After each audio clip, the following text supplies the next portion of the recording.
You know the story, right? The classic deal with the devil. It's a theme that pops up pretty much everywhere in our culture. But have you ever stopped to think about the OG dealmaker himself? Where did he come from? Well, let's dive into the evolution of this incredible archetype. Right. The idea of trading your soul for some kind of worldly gain, we get it instantly. But the character who basically perfected this deal, who became the face of temptation itself, has this amazing history that tells us so much about how we see the world, and even ourselves. His name is Mephistopheles, and his evolution from, let's be honest, kind of a one-note medieval boogeyman into this incredibly sophisticated symbol of our own inner demons, it's one of the great journeys in all of literature. And in the end, his story is really our story.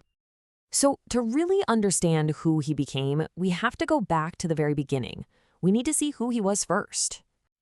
Okay, so picture this. It's the 16th century, and this book called the Faust book comes out. This is his grand debut, and he was designed with a very specific goal in mind. Think of him as the ultimate villain in a morality tale, a big, flashing sign meant to be a clear warning, don't stray from the righteous path. His original job description? Super simple, super direct, and absolutely sinister.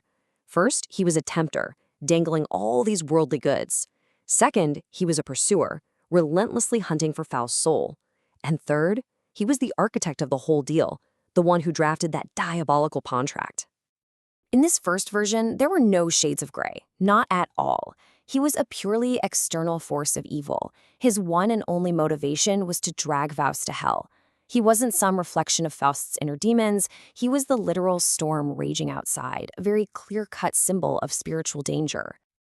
And at the absolute heart of this storm is the engine that drives the whole story, the bargain itself. So the Faustian bargain is, at its core, a transaction. It's a trade. On one side, Faust gets everything he could ever want: forbidden knowledge, all the earthly pleasures you can imagine, even supernatural powers. And on the other side, well, the price is absolute. He has to surrender his soul the moment his time is up. Honestly, the best way to think about it is like a dangerous, high-interest loan. You get all this instant wealth, knowledge, power, pleasure right now, but the collateral you're putting up is infinitely more valuable: your very soul.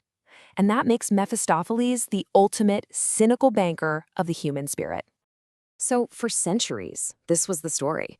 But then, as the Enlightenment starts changing how people think about everything, a literary genius named Johann Wolfgang von Goethe comes along, and he changes the entire game. Let's see how he totally reinvented this character. Goethe didn't just give the character a fresh coat of paint. No, he completely tore him down and rebuilt him from the ground up. He took the main conflict, which was always this external battle of good versus evil, and he moved it inside. This was revolutionary. The new battlefield wasn't heaven and hell. It was the complex, messy, and fascinating landscape of the human soul itself. So this new Mephistopheles was no longer a one-note villain. He became this incredibly complex figure. Sure, he was still the devilish tempter, but now he was also this sharp-witted cynic, questioning every virtue. And most importantly, he became a psychological foil, a dark mirror reflecting Faust's own inner conflicts. And through that, he became an explorer of humanity itself. I mean, when you put them side by side, the shift is just profound. His role goes from just a malevolent villain to a complex psychological foil. His motivation is no longer just about collecting a soul. It's about reflecting Faust's own inner darkness. And his whole function transforms from a simple symbol of external evil into this complex symbol of our own inner conflicts and moral questions. And this transformation, it had a massive impact. This is what turned a German folk villain into a truly universal icon. So the key takeaway here is that the story was no longer just a spooky, cautionary tale about avoiding demons. It became this sophisticated exploration of the human condition itself. The real danger wasn't just some external threat of hellfire anymore. It was the psychological complexity that lives inside all of us.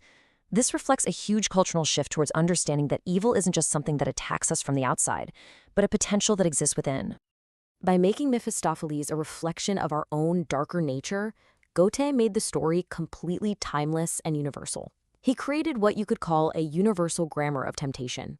The battle wasn't happening in some far-off spiritual realm anymore. It was happening inside the human mind. And that is a story that anyone, anywhere can understand. And you see the proof of this everywhere. From the Polish legend of Pan Twardowski, who makes a pact for power, to Marvel Comics' very own demon Mephisto, all the way to the morally ambiguous and mysterious Mephistopheles in the manga Blue Exorcist. This archetype just fits seamlessly into any culture. His journey is truly remarkable when you think about it. He started out as this flat, unrelenting adversary in the Faust book. But thanks to Goethe's genius, he was transformed into a cynic, a catalyst, and most importantly, a dark mirror, reflecting our deepest internal struggles. And that's really where his true power lies today. He isn't just a demon from an old story. He's a mirror. A mirror that forces us to look at our own ambitions, our own temptations, and our own inner conflicts.